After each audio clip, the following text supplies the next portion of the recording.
आज आत्मज्ञेव सर्वज्ञ संस्कृत का पाठ। आत्मज्ञानी ही सर्वज्ञ होता है। तो यहाँ याज्ञवल्क और मैत्रेयी का संवाद है। याज्ञवल्को मैत्री उवाचो मैत्रेयी उदयास्यन् अहम अस्मात् स्थानादस्मि एतस्ते अन्या कात्यायन्या विच्छेदम करवाणि इति। याज्ञवल्क ने मैत्रेयी जी से कहा, मैत्रेयी अब मैं गृहस्थ आश्रम से ऊपर उठकर दूसरे आश्रम में अर्थात वानप्रस्थ आश्रम में प्रवेश करने जा रहा हूं। इसलिए मैं तुम्हारा कात्यायनी के साथ जो संपत्ति है उसका बंटवारा कर दूं। मेरी जो दूसरी पत्नी कात्यायनी है उसके साथ संपत्ति का बंटवारा कर दूं। मैत्रेयी ने कहा, मैत्रेयी उवाचो, मैत्रेयी ने कहा, यदीयं सर्वां पृथ्वी वित्तेन पूर्णा स्यात् तत किम तेनाहं मृतास्मास्मि। हे महाराज, यदि सारी पृथ्वी धन से परिपूर्ण हो जाए तो भी क्या मैं उस धन संपत्ति से अमर हो सकती हूं? याज्ञवल्क उवाचो, याज्ञवल्क बोले, नेति तथैवोपकरणवतां जीवनं तथैव ते जीवनं स्यात्। नहीं, तुम्हारा भी जीवन वैसा ही हो जैसा अन्य साधन संपन्न लोगों का होता है। संपत्ति से अमरता की आशा नहीं है। मैत्रेयी बोली, हे महाराज, ये ना हम नामृता स्यातम किमहम तेन कुर्याम।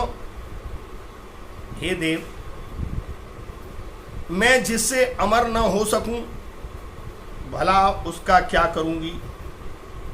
हे भगवान, आप जो अमरता का साधन यदेयम भगवान केवल अमृत तत्व साधनम जानाति तदेव मे ब्रूहि। आप जो अमृत तत्व अमरता के फल को जानते हैं केवल वह ही मुझे बताएं, वही मुझे दें। याज्ञवल्क्योवाचो, याज्ञवल्क ने कहा, प्रिया न सती त्वं प्रिय भाससे एहि उपविशो व्याख्यास्यास्मि ते अमृत तत्व साधनम। तुम मेरी प्रिया हो और प्रिय बोल रही हो, आओ मेरे पास बैठो, मैं तुमसे उस अमृत तत्व के साधन की व्याख्या करूंगा। दूसरा पैराग्राफ। याज्ञवल्क्योवाचो नवा परे मैत्री पत्यु कामाय पति प्रियो भवति। कहने लगे याज्ञवल्क्य जी मैत्रेयी से, हे मैत्रेयी, अरे मैत्रेयी, मैं तुम्हें बता रहा हूं, पति की कामना यानी इच्छा पूर्ति के लिए उसका प्रिय नहीं होता।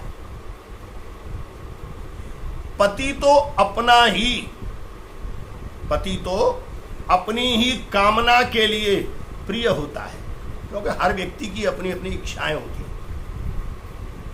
अरे नहीं, पति को पत्नी और पत्नी की कामना के लिए प्रिय होती है, वर्ण पत्नी अपनी कामना के लिए ही प्रिय होती है। एक दूसरे के लिए कोई प्रिय नहीं होता। सब अपनी अपनी कामनाओं की पूर्ति के लिए ही प्रिय होते हैं। अरे मैत्रेयी, पुत्र एवं धन की कामना के लिए पुत्र एवं धन प्रिय होता है। पुत्र एवं धन की कामना के लिए ही ये धन और पुत्र दोनों प्रिय होते हैं। अपनी ही कामना के लिए पुत्र एवं धन प्रिय होते हैं। सबकी कामना के लिए सब प्रिय नहीं होते, सभी वस्तु हर व्यक्ति को प्रिय नहीं होती, हर स्वादिष्ट भोजन हर व्यक्ति को प्रिय नहीं होता। जिसकी जैसी इच्छा होती है उसके हिसाब से उसे वो प्रिय लगता है। इसलिए हे मैत्रेयी, आत्मा ही देखने योग्य है। आत्मचिंतन करो, दर्शनार्थ सुनने योग्य है। दर्शन और सुनना ये एक अलग चीज है।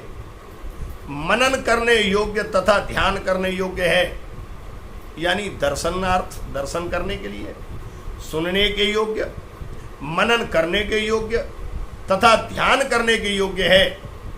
आत्म दर्शन से अवश्य ही यह सब ज्ञात हो जाता है, क्योंकि मनुष्य को चिंतन अपने जीवन में जरूर करना चाहिए। आत्म दर्शन जिसे हमारी आत्मा स्वीकार करे उस काम को हमें करना चाहिए। ये इसके संदर्भ सहित अनुवाद मैंने आपको बता दिया है। संदर्भ में आप लोग लिखेंगे प्रस्तुत सुंदर संस्कृतांश या संस्कृत गद्य खंड हमारी पाठ्य पुस्तक संस्कृत दिग्दर्शिका अथवा संस्कृत खंड के आत्मज्ञ व सर्वज्ञ नामक पाठ से उद्धृत है या लिया गया है। इस तरह से इन दोनों के अनुवाद आप लोगों को करने हैं। धन्यवाद।